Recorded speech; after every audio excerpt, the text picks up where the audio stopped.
নবী ইউনুস আলাইহি ওয়াসাল্লাম এর গল্প। নবী ইউনুস আলাইহি ওয়াসাল্লাম ছিলেন আল্লাহর একজন বিশিষ্ট রাসূল। তিনি ইরাকের রাজধানী নিয়েকার শহরের অধিবাসীদের কাছে আল্লাহর বার্তা প্রচার করতে গিয়েছিলেন। ইউনুস আলাইহি ওয়াসাল্লাম তাদেরকে আল্লাহর একত্ববাদ এবং ভালো কাজের কথা বলে সোজা পথে আসার আহ্বান জানিয়েছিলেন। কিন্তু সেই জনগণ তার কথায় কান দেয়নি।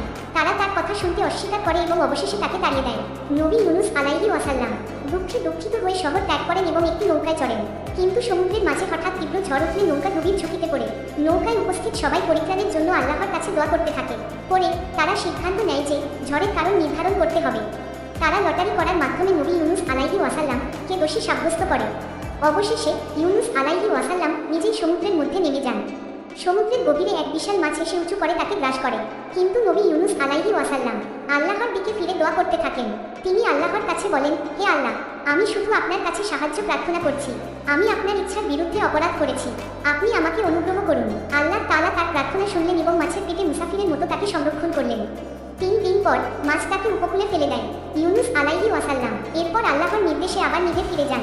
এবার জনগণ তাকে সাদরে গ্রহণ করে এবং আল্লাহর একত্ববাদে বিশ্বাস গ্রহণ করে।